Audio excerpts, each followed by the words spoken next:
जय हिंद दोस्तों। आशा करता हूँ आप सभी लोग अच्छे होंगे और अपने परीक्षा की तैयारी भी अच्छे से कर रहे होंगे। बच्चों आज हम लोग रीजनिंग का पार्ट नंबर 37 लेकर आए हैं। अगर आप पार्ट नंबर 36 नहीं देखे हैं तो प्लेलिस्ट सेक्शन में जाकर देख सकते हैं। आइए बच्चों डायरेक्टली हम लोग अपने प्रश्नों को शुरू करते हैं। पहला प्रश्न हमारा लुप्त संख्या से है। इसमें दे रखा है बच्चों आपको लुप्त संख्या ज्ञात करने को। बच्चों देखो लुप्त संख्या किस जगह आपसे पूछा है। आप पाओगे तीसरे में मिडिल टर्म में बच्चों आपको क्वेश्चन मार्क का निशान मिल रहा है। तो कहने का अर्थ है बच्चों कि मिडिल टर्म हमें निकालनी है। तो बच्चों देखो क्या हो सकता है। अगर हम इन दोनों को मल्टीपल कर दें आपस में और जोड़ दें तो क्या बच्चों आपका मिड वाला टर्म आएगा। आप करके देखिए। अगर हम लोग 5 और 3 को मल्टीपल कर रहे हैं 15 हो जा रहा है। 2 और इंटू 1 कर रहे हैं तो 15 + 2 कितना होगा बच्चों 17। कहने का अर्थ है अगर इस तरह से मल्टीपल कर रहे हैं नहीं हो रहा है। अगर आप इनको आपस में जोड़ देंगे फिर भी नहीं होगा। कहने का अर्थ है बच्चों कि हम सारे टर्म को आपस में मल्टीपल कर सकते हैं। 5 को आप 2 से मल्टीपल करोगे 10 आएगा। 10 को आप 3 से मल्टीपल करोगे कितना आएगा 30 आएगा। और 30 को आप 1 से मल्टीपल करोगे तो बच्चों तब भी 30 ही आएगा। लेकिन आप देख रहे होगे कि 30 के आसपास 31 है। 30 में कितना जोड़ दें हम लोग 31 आ जाए। एक जोड़ने पे हम लोग का 31 आ जा रहा है। वैसे ही बच्चों वही प्रोसेस सेकंड पे अप्लाई करके देखते हैं। अगर आएगा तो ये प्रोसेस सही है बच्चों। अगर नहीं आएगा तो हम लोग दूसरी तरीके से करके देखेंगे। अगर आप इसको 3 को मल्टीपल करो 2 से, 3 को मल्टीपल करोगे 2 से कितना आएगा 6 आएगा। 6 को मल्टीपल करोगे आप 4 से 24 आएगा। बच्चों 24 को आप मल्टीपल कर लो 6 से। 6 चौक 24 होता है। 6 दूनी 12 144 आ रहा है बच्चों। लेकिन मिडिल टर्म में 145 है। लेकिन आप इसमें पहले वाले टर्म में देखे होंगे कि ये 1 प्लस भी हो रहा है। तो 144 में आप 1 प्लस कर दो तो इसका भी 145 आ जा रहा है बच्चों। कहने का अर्थ है कि यही लॉजिक के साथ बच्चों ये लुप्त संख्या हमें मिल जाएगी। आते हैं डायरेक्टली इसमें लगाते हैं बच्चों। 5 को मल्टीपल आप 1 से करोगे तो 5 आएगा। फिर 5 को मल्टीपल 2 से करोगे तो बच्चों कितना आएगा 10 आएगा। और 10 को मल्टीपल 7 से करोगे तो 70 आएगा। इन दोनों में एडिशनल 1 जोड़ रहे थे तो इसमें हम लोग एडिशनल 1 जोड़ेंगे तो कुल मिलाकर कितना हो गया बच्चों 71 हो गया। 71 आपका किस ऑप्शन में है 71 आपका ऑप्शन नंबर डी में दे रखा है। तो ऑप्शन नंबर डी इसका सही आंसर हो जाएगा। आते हैं बच्चों अपने अगले प्रश्न पर। अगला प्रश्न आपका वेन आरेख से है। यह प्रश्न देखो बच्चों काफी आसान हो जाता है अगर आपको वेन आरेख सही से पता हो। देखो बच्चों इसमें क्या क्या दे रखा है टर्म आपको वेन आरेख ज्ञात करने के लिए। पहले डॉक्टर दे रखा है, दूसरा नर्स दे रखा है और अस्पताल दे रखा है। बच्चों अस्पताल के अंतर्गत हम डॉक्टर और नर्स को दोनों रख सकते हैं। तो हम लोग एक आरेख खींचेंगे अपना एक सर्कल अस्पताल के लिए। अगर बच्चों हम लोग इसको अस्पताल कहें तो अस्पताल के अंतर्गत डॉक्टर को रख सकते हैं बच्चों, बिल्कुल रख सकते हैं। डॉक्टर और नर्स दोनों सिमिलर तो है नहीं बच्चों। डॉक्टर में मेल फीमेल दोनों आ सकता है, नर्स का केवल फीमेल आपकी होती है। तो कहने का अर्थ है कि इसके लिए हमें अंदर में ही एक और सर्कल बनाना पड़ेगा। इस तरह की आकृति आपको बच्चों किस में दिख रही है आपको दिख रही होगी ऑप्शन नंबर में। इस तरह की सिमिलर आकृति दिख रही होगी। तो कहने का अर्थ यह है बच्चों कि इसका ऑप्शन नंबर एकदम सही उत्तर हो जाएगा। आते हैं अपने अगले प्रश्न पर।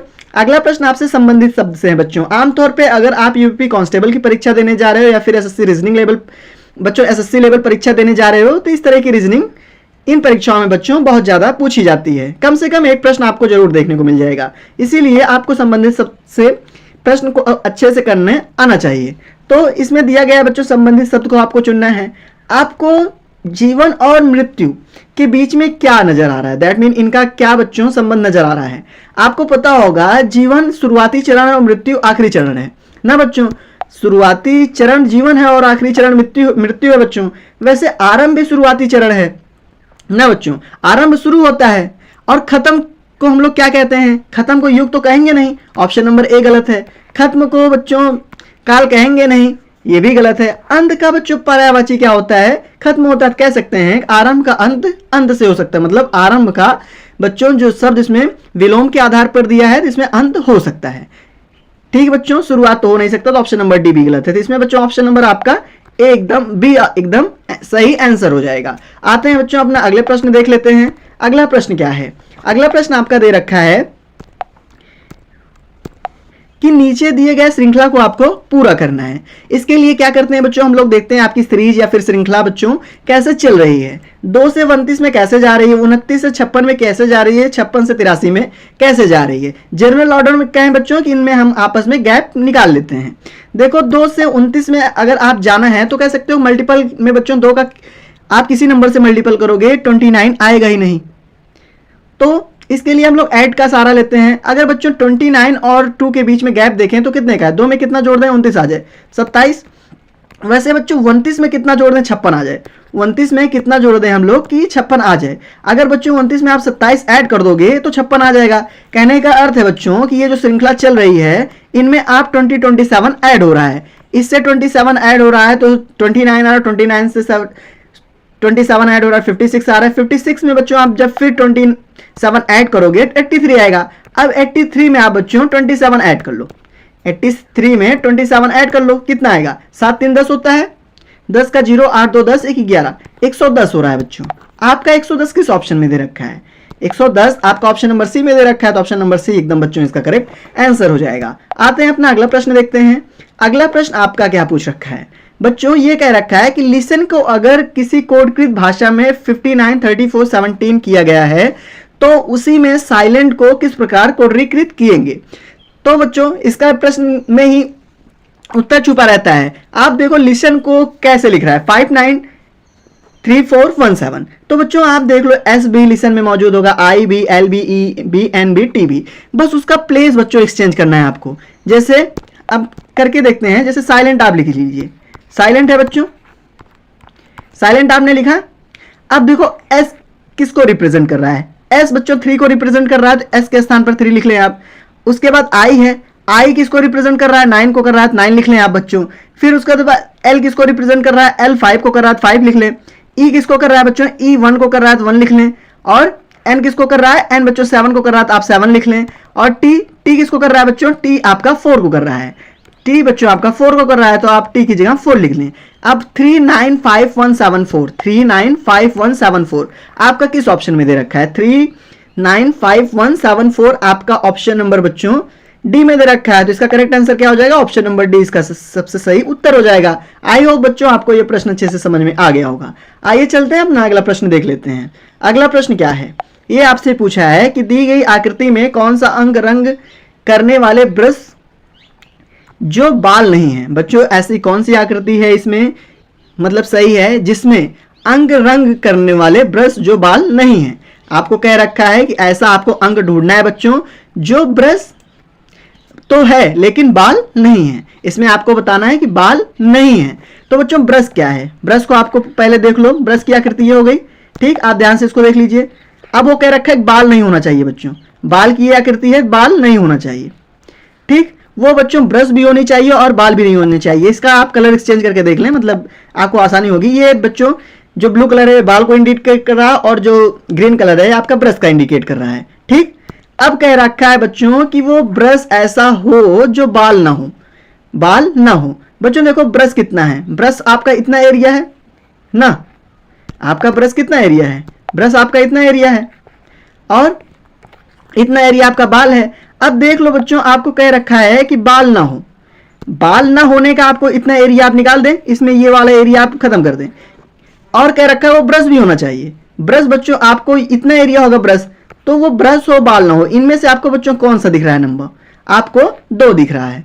तो 2 किस ऑप्शन में है बच्चों, 2 आपका ऑप्शन नंबर डी में दिख रहा है, तो ऑप्शन नंबर डी इसका एकदम इसका करेक्ट आंसर हो जाएगा।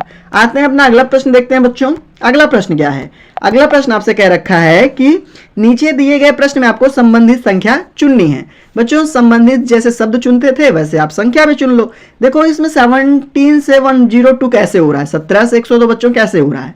आप देखोगे कि अगर 17 का आप टेबल काउंट करोगे तो 6 अगर इसको 17 को 6 से आप मल्टीपल कर दो तो 102 आ जाएगा, आएगा कि नहीं आएगा बच्चों। 17 6 102 होता है। वैसे आप 23 का बच्चों 6 से गुणा करके देख लो, अगर ऑप्शन में आपका आंसर मौजूद है तो सही है, नहीं तो आप अगली विधि से करिएगा। देखो 23 को आप मल्टीपल जब 6 से करोगे तो आपका आंसर कितना आएगा, 36 का 18 होता है बच्चों, 18 का 8 लिखते थे, 6 दूनी 12, एक कैरी गया, कुल मिला के कितना हो गया 13। 138 आपका किस ऑप्शन में दिख रखा है, आपका 138 बच्चों ऑप्शन नंबर बी में दे रखा है, तो ऑप्शन नंबर बी एकदम इसका सही उत्तर हो जाएगा। आइए बच्चों अपना अगला प्रश्न देखते हैं। अगला प्रश्न क्या कह रखा है, यह कह रखा है कि नीचे दिए गए प्रश्न निम्नलिखित शब्द में बच्चों आपको सही क्रम में व्यवस्थित करना है। सही क्रम में व्यवस्थित करना है तो सबसे बच्चों नीचे से हम लोग ऊपर की तरफ चले जाते हैं। सबसे पहले इनमें से हम क्या करेंगे, अवशोषण करेंगे, पाचन करेंगे, उत्सर्जन करेंगे या फिर पोषण करेंगे। तो बच्चों सबसे पहले इसमें हम लोग क्या करेंगे, इसमें सबसे पहले हम लोग पाचन करेंगे, पाचन सबसे पहले आएगा। उसके बाद बच्चों अवशोषण करेंगे, अवशोषण कितने पे, 1 पे आएगा। उसके बाद क्या करेंगे बच्चों, उसके बाद हम लोग पोषण करेंगे, पोषण 3 पे आएगा। और उसके बाद उत्सर्जन करेंगे, उत्सर्जन आपका 4 नंबर पे है। तो 2 1 3 4 आपका किस ऑप्शन में दे रखा है, ऑप्शन नंबर आपका बी में दे रखा है बच्चों, ऑप्शन नंबर बी ही इसका सही उत्तर हो जाएगा। आते हैं अपने अगले प्रश्न पर। अगला प्रश्न आपका क्या कह रखा है, ये बच्चों आपका डायरेक्शन से रिलेटेड प्रश्न है। आमतौर पर इस तरह के प्रश्न आपके हर एक एग्जाम में पूछे जा रहे हैं। इसमें कह रखा है ए बी सी और डी ताश खेल रहे हैं। बच्चों ताश दैट मीन कार्ड खेल रहे हैं। ए बी साथी हैं। अब साथी हैं बच्चों, कहने का अर्थ है एक इस पॉइंट पे होगा, एक इस पॉइंट पे होगा। कहने का मतलब बच्चों साथी जो होते हैं कार्ड खेलने के लिए वो एक दूसरे के अपोजिट बैठे होते हैं। ठीक, अब कह रखा है कि जो डी है वो उत्तर की तरफ मुंह कर रखा है। जो डी है बच्चों वो उत्तर की ओर मुंह कर, मतलब उत्तर की ओर है, सॉरी उत्तर की ओर मुंह करके नहीं बच्चों, उत्तर की ओर है। हम लोग डायरेक्शन चार्ट बना लेते हैं। ये ईस्ट हो गया, ये वेस्ट हो गया, ये नॉर्थ हो गया और ये साउथ हो गया। बच्चों कह रखा है कि जो डी है ये मुंह अपना उत्तर, मतलब मुंह उत्तर की ओर है, इसका मुंह उत्तर की ओर है। ठीक, डी का मुंह बच्चों उत्तर की ओर है, तो कहां बैठा होगा बच्चों, डी एस पॉइंट पे बैठा होगा, तभी तो उसका मुंह उत्तर की तरफ है। अगर यहां बैठा होगा तभी तो मुंह बच्चों इसका इधर होगा। तो इसको हम लोग किस पे बैठा लेते हैं, साउथ पोल पे बैठा लेते हैं डी को। ठीक, उसके बाद कर रखा है ए जो है उसका मुंह पश्चिम की ओर है। ए का बच्चों मुंह पश्चिम की ओर है। ए का मुंह पश्चिम की ओर है, मतलब ए यहां पे बैठा होगा, जाहिर सी बात है, तभी तो इस साइड को मुंह होगा बच्चों। इसको ए यहां बैठा लेते हैं। ठीक, ए का साथी बी है बच्चों। ठीक, ए का साथी बी है, कह रखा है यहाँ पे ए का साथी बी है, डी का साथी सी है। ठीक, ऐसा बन गया। फिर कह रखा है बच्चों दक्षिण की ओर मुंह करके कौन बैठेगा, दक्षिण की ओर मुंह करके सी बैठेगा। अगर डी इधर मुंह करके बैठा है तो सी इधर मुंह करके बैठेगा। तो आपका सी किस ऑप्शन में दे रखा है, आपका सी बच्चों ऑप्शन नंबर सी में दे रखा है। तो ऑप्शन नंबर सी एकदम इसका करेक्ट आंसर हो जाएगा। आते हैं अपने अगले प्रश्न पर। ये बच्चों इसमें आपको विषम आकृति बतानी है। प्रश्न के अनुसार आपको इसमें विषम आकृति की पहचान करनी है। आमतौर पे बच्चों इस प्रश्न में देखोगे आप क्या, जो सबका ट्रायंगल है, इस प्रश्न में देखोगे जो सबका ट्रायंगल है बच्चों, ये एक दूसरे से मिलता जुलता रहा है। क्यों, सब ऊपर को इंडिकेट किया हुआ है ना। और दूसरी क्या, दूसरा बच्चों जो इसमें इस तरह की आकृति बन रखी है, इसमें देखोगे एक जो सिरा है जिसमें आपको रेक्टेंगल दिखाई दे रखा है वो भी ऊपर की तरह है। तो कहने का मतलब ये है कि बच्चों 3 आकृतियां एक जैसी दिखाई देख रखी हैं। आपका ऑप्शन नंबर सी एकदम उसके विपरीत दे रखा है। तो ऑप्शन नंबर सी एकदम इसका करेक्ट आंसर हो जाएगा। आते हैं अपने अगले प्रश्न को देखते हैं। अगला प्रश्न आपसे क्या पूछ रखा है, ये पूछ रखा है यदि हम लोग पी का अर्थ भाग माने, क्या माने बच्चों, पी का अर्थ हमें क्या मानना है, भाग मानना है। तो आप पी का अर्थ भाग मान लो।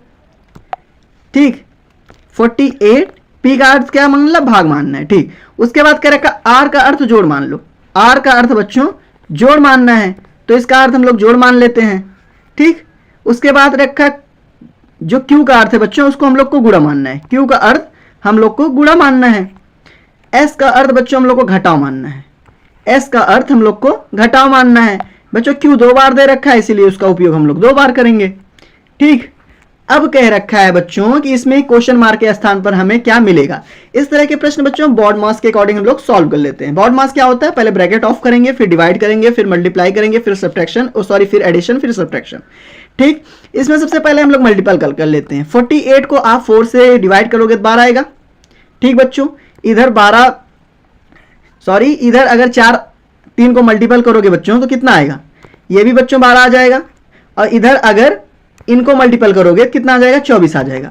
12 प्लस 12 कितना होता है बच्चों, 24। 24 माइनस 24 कितना होता है आपका, 24 माइनस 24 इक्वल टू 0 होता है। तो 0 आपका किस ऑप्शन में दे रखा है, 0 आपका ऑप्शन नंबर डी में दे रखा है। तो ऑप्शन नंबर डी इसका एकदम करेक्ट आंसर हो जाएगा। आई होप बच्चों आपको प्रश्न ये भी अच्छे से समझ में आ गया होगा। आते हैं अपने अगले प्रश्न की ओर। इसमें देखो बच्चों क्या हो रखा है, ये कह रखा है कि नीचे दिए गए अक्षर श्रृंखला को आपको पूरा करना है। इसमें बच्चों थोड़ा अगर ध्यान से देखोगे तो आपको एक ही स्टेप सॉल्व करने पे आंसर मिल जा रहा होगा। देखो बच्चों ए से बी में जा रही है श्रृंखला, ए से बी में जा रही है कितना हो रहा है, +1 का हो रहा है। बी से सी में भी जा रही है +1 का हो रहा है। ठीक बच्चों, सी से अगला प्लेस कैसा होगा, डी। अगर इसमें +1 करोगे डी आएगा। दूसरे प्लेस के देखें, इसमें बच्चों MNO +2 हो रहा है, OPQ +2 हो रहा है, QRS। दूसरे प्लेस के लिए बच्चों DS, T आपका डी एस केवल 2 ही ऑप्शन में दे रखा है, डी एस आपका केवल 2 ऑप्शन में दे रखा है, सॉरी 1 ऑप्शन में दे रखा है। तो बच्चों वही उसका सही उत्तर हो जाएगा, क्योंकि डी एस आपके बाकी किसी ऑप्शन में नहीं दे रखा है।